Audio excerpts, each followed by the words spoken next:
Hello and welcome back. So this is going to be the sort of third and final installation, if you will, in the video lectures on emails.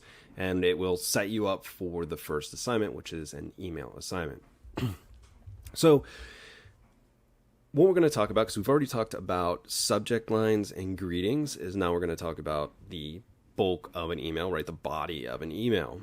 And in thinking about that, and you probably noticed at this point, I like to ask a lot of questions. So my question in designing this class was, okay, we need to write an email. What is the ideal length of an email, if you will? Because I've received very short emails, a sentence or two, and I've received very long emails, 700, 800, 1,000 words. Which is like a 3 to 5 page essay. So you can kind of see the variation. So I found this, which to my mind is pretty respectable. So this was from a 2016 study, so it's a little bit older, but probably not far off. And they studied more than 40 million emails from a sample set size. That's a lot of emails, and I'd say the information is probably pretty accurate. Now, what's interesting, if you do a Google search for something like ideal email length, you'll find something like 25 to 100 words. And this is close to that, right? They say 75 to 100 words, which I also think is interesting because it is the length of our discussion board posts, which is coincidental. I've been using that discussion board model longer than I've been teaching this class. But that gives you kind of an idea of, okay, how long should an email be? Well, approximately the length of your initial post for discussion board in order to get a decent response rate. Now, in full disclosure, my guess is that this has more to do with marketing or campaign emails and less to do with specifically business emails. But I would argue we're conditioned to that length, right? If marketing emails are getting a 50% response rate at 100 words or 51%, that seems like a good benchmark for how long our business emails should be. Again, people in business are busy, and the more clear and concise we can keep it, the better. So there are some basic components, if you will, of the body of an email. So disregarding, right, or separating out the subject line and the greeting, what we want to do is establish context or explain kind of the situation that we're in. Think of this as the reason for sending the email. And then include a question or essential information. So, for example, if I'm a HR manager, I'm a hiring manager or human resources manager, and I need a form from somebody, this might be the place where I say, I still need your W-4 form, your TPS report, whatever it is, any other essential information. And then we want to end with a clear action or request. So using that example from a moment ago, please email me a PDF of your form by Friday. And it's best to end an email with the next step or the action. And sometimes in emails, it's as ambiguous as please let me know when you're available to meet, which is a little bit more open-ended, or it might be send me this specific file by a specific date.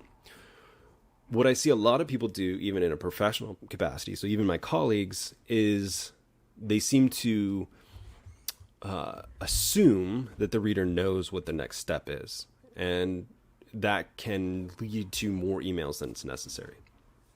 Now, keeping in mind these basic chunks and that we want to maintain, let's just say for the sake of argument, somewhere between 75 and 150 words. Again, it's not a clear science, so if it needs to be a little bit longer or a little bit shorter, that's just what it is.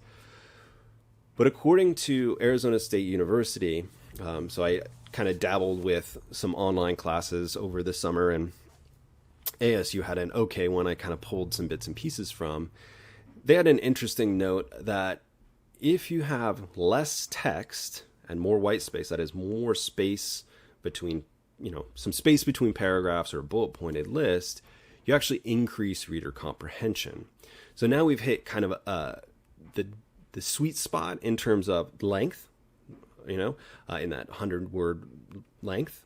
And then, so we've got the increased response rate and then increased comprehension. So not only are people responding, but they've fully comprehended. So just a caveat on that, it doesn't mean after every sentence you should hit enter and create a new paragraph. What it means is a couple short paragraphs is going to be better than one long paragraph. So just kind of think about how it's received by that busy person who is the recipient of your email. Now, if we go back to kind of the general format, just to recap, we've got our subject line and our greeting. So that sets up the email. Then we've got the context, what our audience or recipient needs to know. The action items or steps, what needs to be done. And you could consider bullet points there as a way to preserve word count and increase white space. Follow up, what's the next step? And then the closing, which is your sign off. Come on, computer. Yep. Doesn't like that slide for some reason. So then what that brings us to is the closing. And a closing is obviously a sort of bookend to your greeting. If in your greeting you say, hello, Steve, right? Or greetings, Steve. The end is thank you, and then your name, right?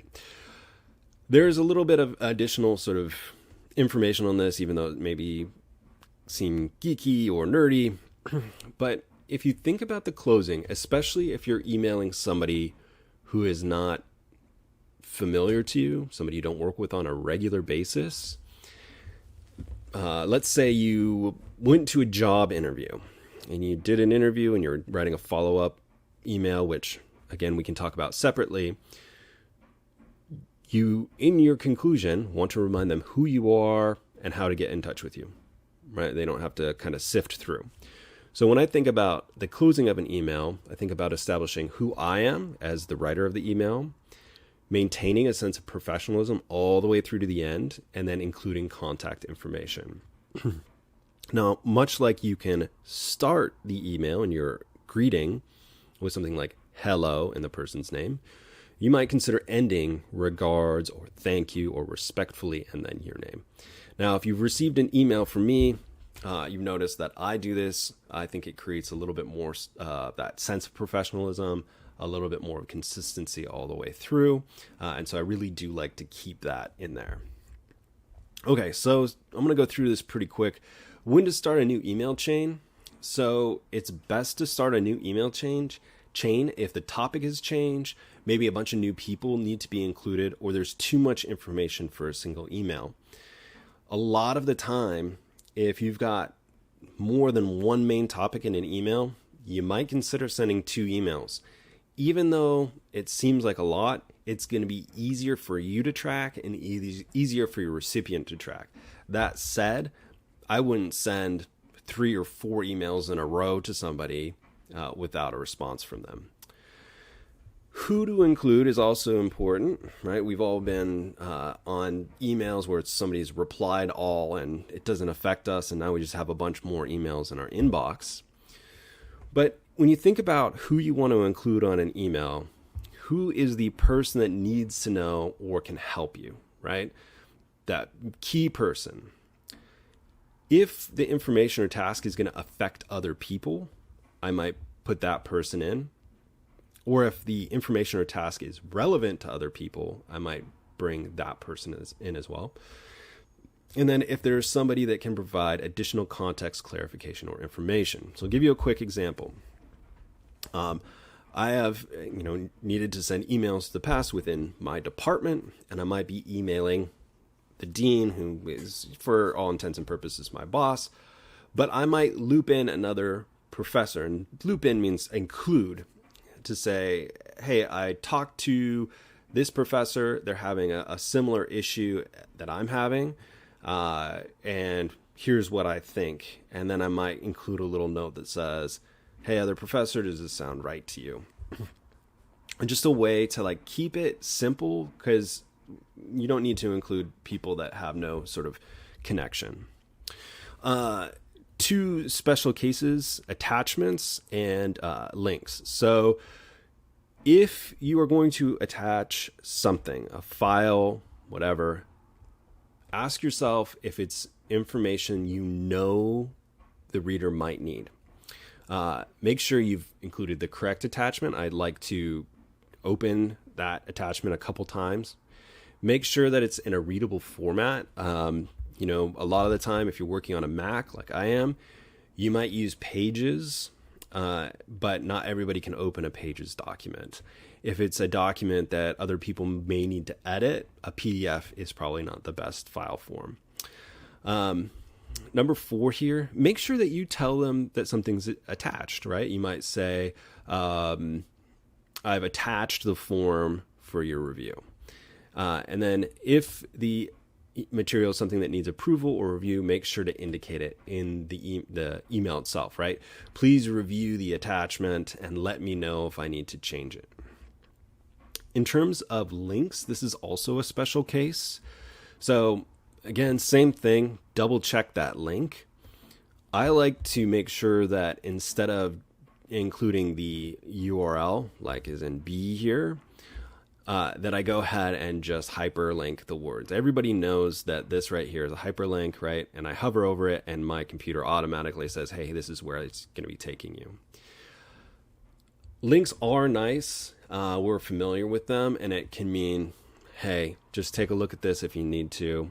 It's not taking up any extra space, but it's a lot smoother and cleaner to do a URL like this, or to do a hyperlink like this than to include the whole URL. Okay, last suggestions before we close this one out. Okay, and I guess we're going to need to do one more. I said this is the last one. It's not. So first, ask yourself if the email is absolutely necessary. Ask yourself what the purpose of the email is. Add email addresses of recipients last, right? So if you were listening or paying attention to when I was talking about subject lines, write the email, then the subject line, and then the recipients. Write the subject line after writing the body of the email, and keep one idea or main focus per email. And then, of course, start a new thread or email for new topics. Okay, I'll end this one here because we're already at 13 minutes. If you have any questions, comments, concerns, jokes, memes, or recipes, let me know. Otherwise, I'll talk to you all later.